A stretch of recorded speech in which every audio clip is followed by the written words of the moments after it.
বৰপেটা সত্ৰত চিকিৎসা কক্ষ উদ্বোধন বৈষ্ণৱ ভকতসকলৰ বাবে স্বাস্থ্য সুৰক্ষাৰ বিশেষ পদক্ষেপ বৰপেটা সত্ৰত ভকত বৈষ্ণৱ আই মাতৃসকলৰ স্বাস্থ্যৰ প্ৰতি লক্ষ্য ৰাখি বৰপেটা মেডিকেল কলেজে এক গুৰুত্বপূৰ্ণ পদক্ষেপ গ্ৰহণ কৰিছে।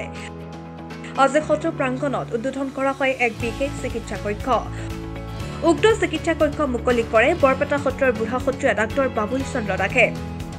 এই অনুষ্ঠানত বৰপেটা মেডিকেল কলেজৰ অধ্যক্ষ ডাক্তৰ ৰমেন তালুকদাৰ উপস্থিত থাকে। জানিব পৰা মতে অসমৰ ভিত্তিত প্ৰথমবাৰৰ বাবে সত্ৰ চিকিৎসা কক্ষ স্থাপন কৰা হৈছে। এই চিকিৎসা সুবিধা সপ্তাহৰ এটা দিনত উপলব্ধ হ'ব, যাৰ জৰিয়তে সত্ৰৰ ভকতসকল তথা স্থানীয় ৰাইজে প্ৰয়োজনীয় চিকিৎসা সেৱা লাভ কৰিব। উদ্যোগটোৱে সত্ৰ সংস্কৃতিৰ সৈতে স্বাস্থ্য সেৱাৰ এক সমন্বয় ঘটাই আগ্ৰহৰ সৃষ্টি কৰিছে। এই ব্যৱস্থাপনা বৈষ্ণৱ ধৰ্মৰ অনুগামীসকলৰ বাবে এক যুগান্তকাৰী পদক্ষেপ। মানে নতুন পদক্ষেপকটো আদৰণি জনাইছোঁ। আমি আগতেও ভাবি আছিলোঁ যে আমাৰ যিখিনি প্ৰসংগলৈ ভকত আহে, আইসকল আহে, বেছিভাগ বয়সস্থ, তেওঁলোকৰ অসুখ বিসুখ আছেই। যদি আমি পাৰোঁ যে অন্ততঃ ইয়াতে যদি আমি চিকিৎসাখিনি ট্ৰিটমেণ্টখিনি কৰাব পাৰোঁ, আৰু এই লৈ মানে দুই মতৰ মিলেই হ'ল।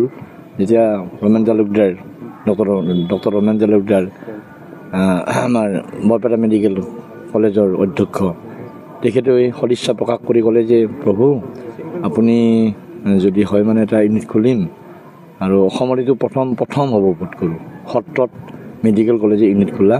তেতিয়া মই মানে সহৃদয়েৰে আদৰণি জনালোঁ। বোলে খুব ভাল কথা, আমিও সেই চিন্তাটো কৰিছিলোঁ। গতিকে আপোনাৰ এই সদিচ্ছাক মই আঁকোৱালি ল'ম, আৰু কেতিয়া আহিব এইলৈ যোগাযোগৰ যে আপুনি তাক মোক কোঠা দিয়ক। কোঠা এটা দিলোঁ ঠিক কৰি। কোঠাটো পুৰণি, পিছলৈ আমি ভালকৈ বনাই দিম আৰু যাৰ কাৰণে তাৰপিছত তেওঁ ক'লে আমি খুলিমেই। আৰু যেনেকৈ যোগাযোগ হ'ল, আৰু যোগাযোগ হোৱাৰ পিছত আজি মানে মুকলি হ'ব। আজি 1 ফেব্ৰুৱাৰী। তেখেতে ক'লে যে 1 ফেব্ৰুৱাৰীত আমি মুকলি কৰিম। আৰু সেই অনুসাৰে আমি মেডিকেল কলেজত তাৰে আগে আমি জনালোঁ যে আমাৰ এটা ইউনিট লাগে, আৰু ছেক্ৰেটাৰী ইউনিট লগা বুলি এটা ডিমাণ্ড এটা দিলে। আৰু সেই ডিমাণ্ড অনুসৰি তেওঁলোক ফোনত কথা বাৰ্তা হোৱাৰ পাছত আজি তেওঁলোকে এইটো মানে মুকলি কৰিবলৈ আহিছে। গতিকে এইটো মানে অত্যন্ত যোগাত্মক চিন্তা, আৰু বিশেষভাৱে আমাৰ ভকতসকল বা ভকতনীসকলে স্বাস্থ্য সম্পৰ্কে ইমান সচেতন নহয়ও। গতিকে তেওঁলোক যেতিয়া ৰেগুলাৰ চেকআপ এটা কৰিব, নিশ্চয় তেওঁলোকৰ যি অসুখ বিসুখ আছে তেওঁলোকে সাৱধান হ'ব পাৰিব। আৰু আদৰণীয় আমি সত্ৰৰ পৰা তেখেতক বহুত ধন্যবাদ জনাইছোঁ যে ভগৱানে তেওঁৰ কৃপা কৰক, এনেকুৱা কামেৰে যাতে তেওঁ সকলোৱে আশীৰ্বাদ দিয়ে, তাকে কামনা কৰিছোঁ।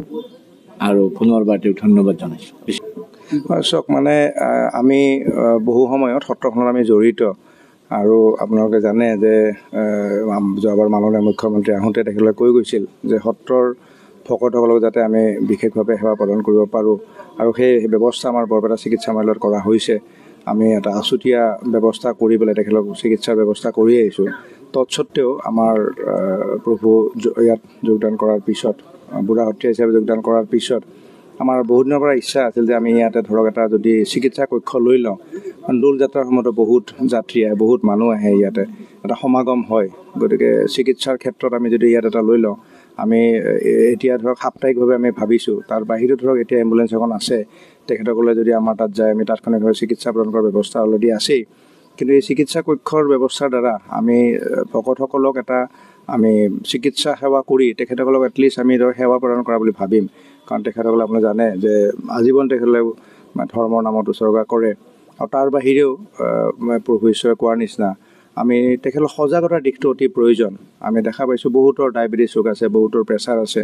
আমি এইকেইদিনতে ইয়াত আমি স্বাস্থ্য পৰীক্ষা কৰাৰ পিছত বহুতৰ ডায়েবেটিছ ধৰা পৰিছে, তাৰ কাৰণে ব্যৱস্থা কৰি আছোঁ। আমি গোটেই ব্যৱস্থাখিনি ধৰক এতিয়া আমি আজিৰ পৰা আৰম্ভ কৰিলোঁ।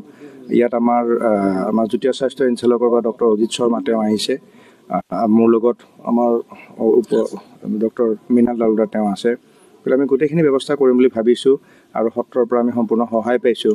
ৰুমটো আজি আৰম্ভ হ'ল, আৰু ইয়াৰ দ্বাৰা আমি আমাৰ চিকিৎসা সেৱাৰ যিখিনি যাৱতীয় ব্যৱস্থা আমি প্ৰদান কৰিব পাৰিম বুলি ভাবিছোঁ। আৰু যদি কাৰোবাক নিব লগা হয়, আমি ধৰক কাৰোবাৰ ফটকৈ বেয়া লাগিল কিবা লাগিল আমি সাপ্তাহিকত যদি আহোঁ তেখেতসকলে এটা ছাপৰ্ট পোৱা বুলি ভাবিম